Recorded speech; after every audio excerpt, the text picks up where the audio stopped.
Hello and welcome to All Things Seniors. This is your host, Rafiq. I have over 20 years of caregiving experience, and on this channel, I empower other caregivers one episode at a time. Today, I want to talk about the role of humor in caregiving. See, ask yourself, if you think of your school days, of your university days, of your friends, like good colleagues who ultimately become friends, there's one of two people who at your work are like closer than others. And when you spend time with them, there is a lot of jokes and laughter and humor. And those are the good times, right? And for most older adults, for most seniors, unfortunately, they have either lost those friends or they are losing those friends, right? And that is scary. That is tough.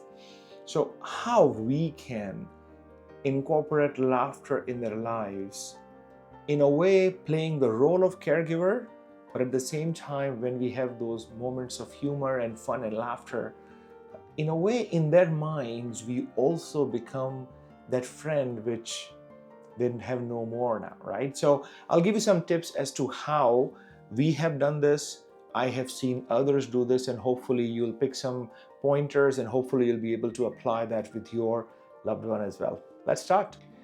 So to begin with, the very first point is that we need to believe that when we'll have the moment of humor, the moment of fun, it will build that trust, it will build that bond with our loved ones. See, most times what happens that when we are providing care for our loved ones, our seniors,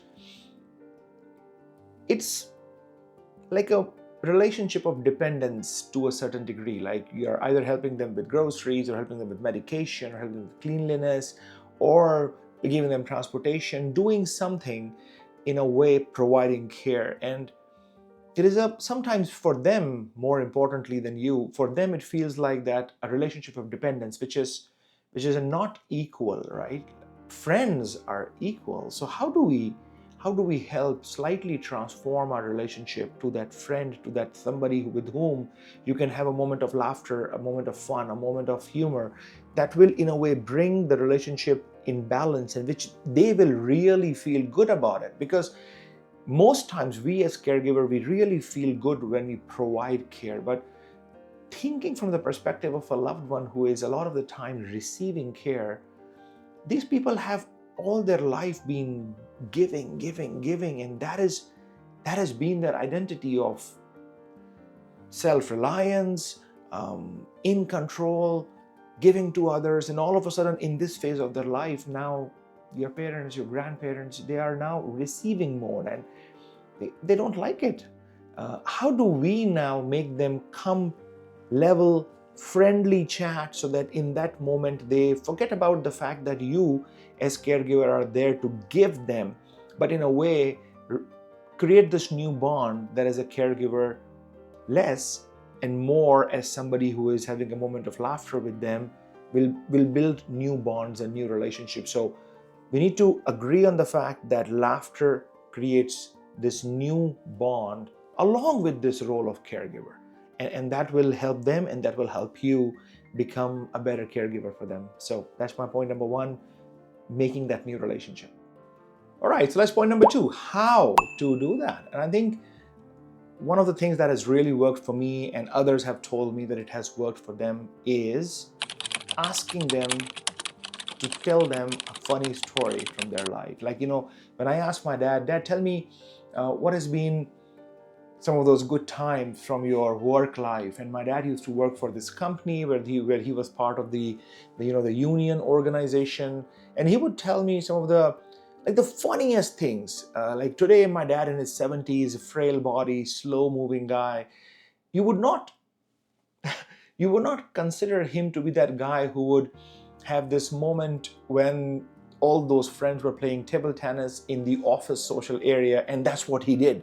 And that cracked the whole room open. Everybody was laughing, and that became a moment.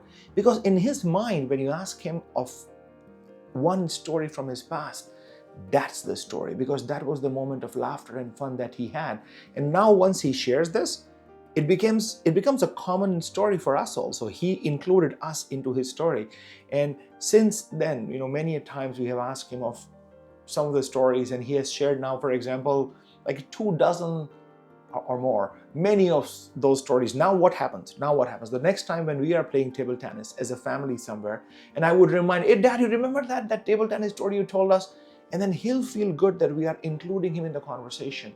And he has slowly and gradually become more and more comfortable, more and more positive about the laughter moments. It's not only about feeling frail and looking for care. It's about, although yes, he is frail, but he participates in those fun moments, and it has really helped us transform my journey with him as caregiver. So I hope you can learn some of the stories from your loved ones. Ask them to share that, and I'm telling you, you'll learn so much more about your parent, your grandparent, whoever that person is. Like, you will see a different angle of their life with a totally different and fun lens. Try that.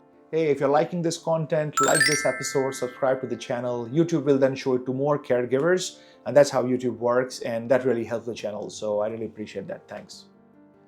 Point number 3, when we are talking about bringing in humor into our dialogue, we need to be very mindful also that once we become in a way that friendly caregiver, we don't cross that line where, for example, if I'm with my friend and if he says something which I don't like, I can be dismissive of my friend. He's a friend, right? Like, that's what friends are for. You can be with them what you cannot be anywhere else. Like, you can have that moment with them, right? And friends will be friends. But if you end up being dismissive or using humor to, in a way, forget the fact that they are at the end of the day your parent or your elder who has utmost respect, we should not forget or cross that line. Have a good moment, but at the end of the day, always remember that you need to continue to demonstrate that love and care, and most importantly, respect for your seniors. In one of the previous episodes, we talked about in every family there is a culture of either bowing down or asking them to give you blessing by putting their hand on your shoulder. All of that remains because your parents, your loved ones who are elders, they have given you their life, right? And even if they have not, like for some of my audience, they didn't have that relationship with their parents, but it is your time to show them their respect. And when we show this respect along with those moments of humor, will have a meaningful impact on your relationship as caregiver, and it will help them continue to have that dignity in their life. So good humor, but within our boundaries with our elders.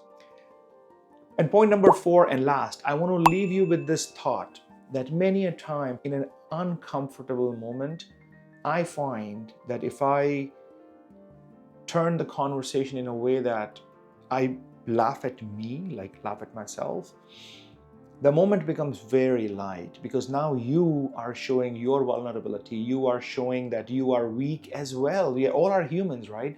So, for example, if I would find that my dad, when I go and meet with him in the evening and his clothes have a stain on it, or he didn't realize, but now he needs to change the clothes. And if I had to point that out, I would somehow try to make it that at times I also don't care of it. Or, you remember that day, dad, when I was having that drink and I spilled that all over my new shirt? And in a way, making that laughing moment about me as if we are making fun of me, but bringing the discussion about the fact that we have to change the clothes, rather than laughing at him or, dad, you didn't realize your clothes are dirty.